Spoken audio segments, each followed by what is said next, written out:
Hello guys.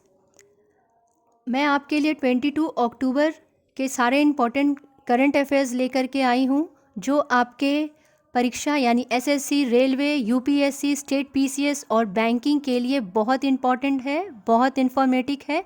तो आइए देखते हैं हमारा पहला प्रश्न।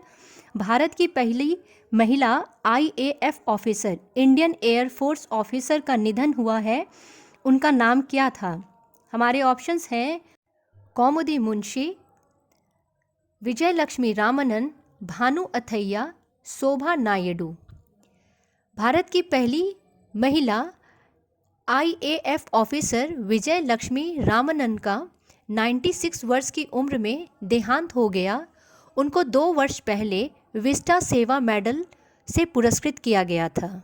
आइए देखते हैं अदर ऑप्शंस को। कौमुदी मुंशी एक फेमस गायिका थी और उनका 1 हफ्ते पहले ही निधन हुआ था। भानु अथैया पहली भारतीय कॉस्ट्यूम डिज़ाइनर थी जिन्हें ऑस्कर अवार्ड से सम्मानित किया गया था। 2 दिन पहले इनका भी निधन हो गया है।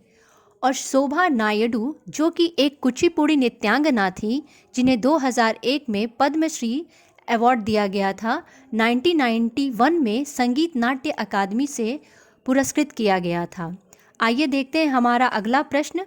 भारतीय रिजर्व बैंक ने किस बैंक पर 4.5 करोड़ रुपये का जुर्माना लगाया है? हमारे ऑप्शंस हैं IndusInd bank, HDFC bank, yes bank और इनमें से कोई नहीं। इसका सही जवाब है इंडसइंड बैंक। लेते हैं हमारा अगला प्रश्न। Y20 ग्लोबल समिट की मेजबानी किस देश ने की? हमारे ऑप्शंस हैं चीन, सिंगापुर, सऊदी अरब, इनमें से कोई नहीं। इसका सही जवाब है सऊदी अरब। देखते हैं हमारा अगला प्रश्न। लोबी इंस्टीट्यूट द्वारा जारी एशिया पावर इंडेक्स 2020 में भारत किस स्थान पर रहा है? हमारे ऑप्शंस हैं पहला, चौथा, तीसरा और इनमें से कोई नहीं। इसका सही जवाब है भारत चौथे स्थान पर रहा है। एशिया पावर इंडेक्स 2020 दो बातों पर निर्भर करता है, ये संसाधन और प्रभाव के आधार पर। इसमें प्रथम पोजीशन पे अमेरिका 81.6% लेकर है, चाइना 76.1% लेकर है और तीसरे पायदान पे जापान 41% लेकर के है। देखते हैं हमारा अगला प्रश्न। महाराष्ट्र सरकार ने जिला सड़कों के 450 किलोमीटर के उन्नयन के लिए एडीबी के साथ कितने मिलियन डॉलर के ऋण समझौते पर हस्ताक्षर किए?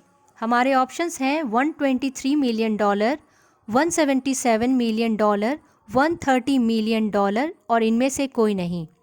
इसका सही जवाब है 177 मिलियन डॉलर। एडीबी यानी एशियन डेवलपमेंट बैंक, जिसका हेडक्वार्टर फिलीपींस में है। आइए देखते हैं महाराष्ट्र के बारे में। सीएम है उद्धव ठाकरे, गवर्नर है भगत सिंह होशियारी। 11 अक्टूबर को भारतीय सेना व राज्य पुलिस के साथ मिलकर आतंकवादी विरोध अभ्यास सुरक्षा कवच का आयोजन किया गया था। मेरा परिवार मेरी जिम्मेदारी नामक स्कीम महाराष्ट्र गवर्नमेंट के द्वारा चलाई गई है।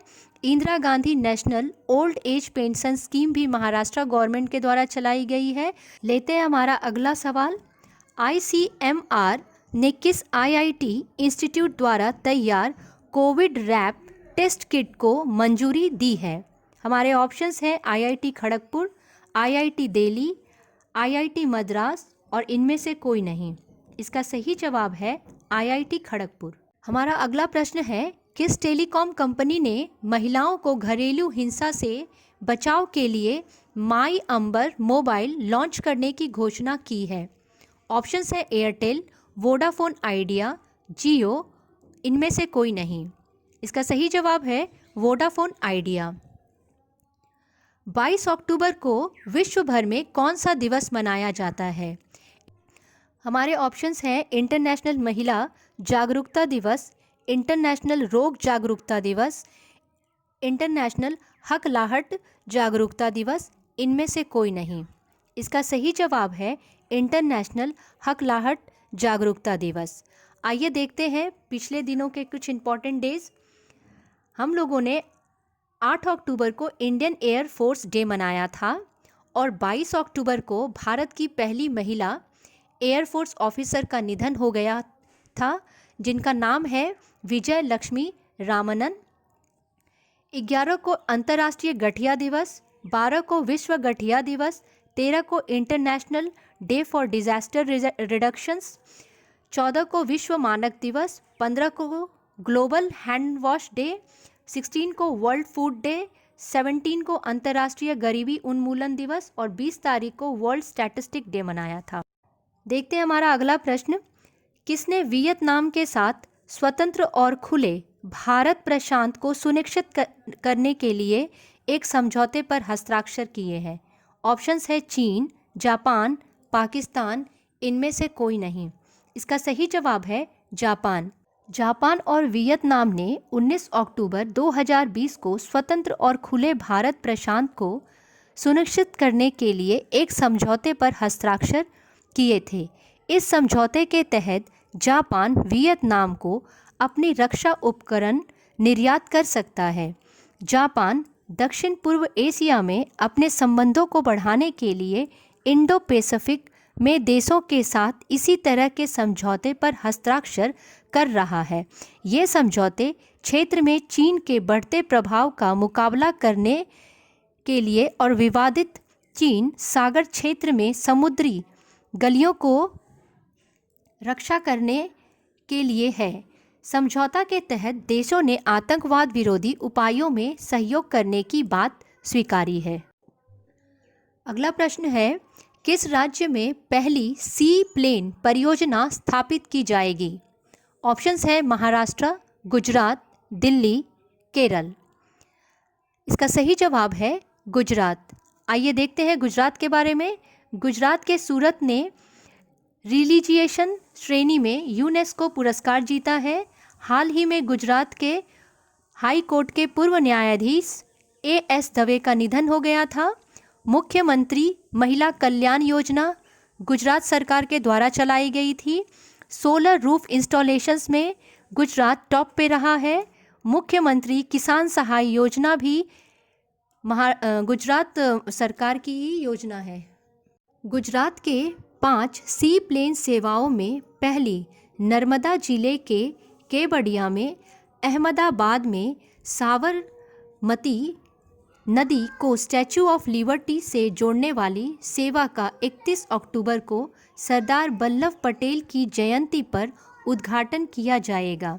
यह परियोजना केंद्रीय नागरिक उड्डयन मंत्रालय के एक निर्देश का हिस्सा है।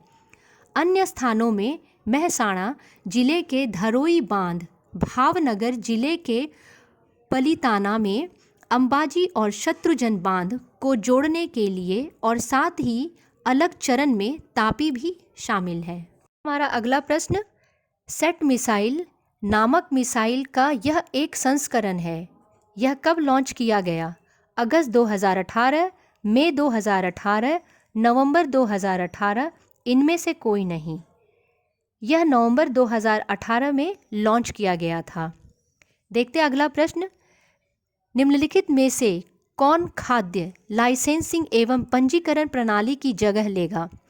फीडिंग इंडिया, निकोन, फास्कोस, इनमें से कोई नहीं। इसका सही जवाब है फास्कोस। लेटेस्ट अपडेट पाने के लिए आप हमारे चैनल को सब्सक्राइब करें, बेल आइकन पर क्लिक करें, हमारे वीडियोस को शेयर करें, लाइक करें और कृपया आप हमारे वीडियो को पूरा देखें। तो हमारा अगला प्रश्न है, पलावन किस देश में पलावन प्रांत का सबसे बड़ा द्वीप और देश का 5वां सबसे बड़ा द्वीप है? इसके ऑप्शंस हैं फिलीपींस, नीदरलैंड, नाइजीरिया और इनमें से कोई नहीं। इसका सही जवाब है फिलीपींस। फिलीपींस पलावन फिलीपींस में पलावन प्रांत का सबसे बड़ा द्वीप और देश का 5वां सबसे बड़ा द्वीप है।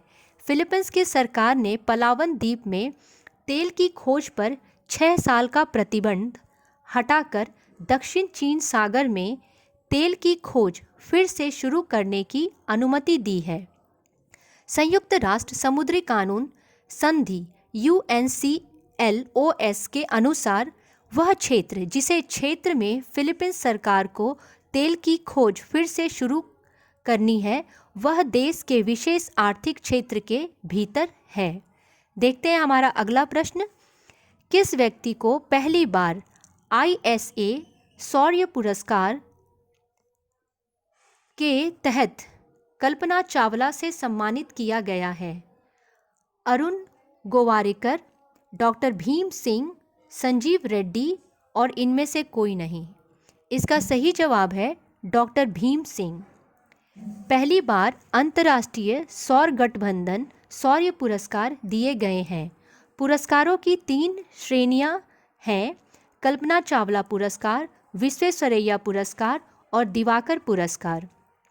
IIT दिल्ली के डॉक्टर भीम सिंह व संयुक्त अरब अमीरात की डॉक्टर आयशा अल-नुतेमी ने कल्पना चावला पुरस्कार प्राप्त किया। यह पुरस्कार सौर ऊर्जा के क्षेत्र में काम करने वाले वैज्ञानिकों के योगदान को मान्यता देती है।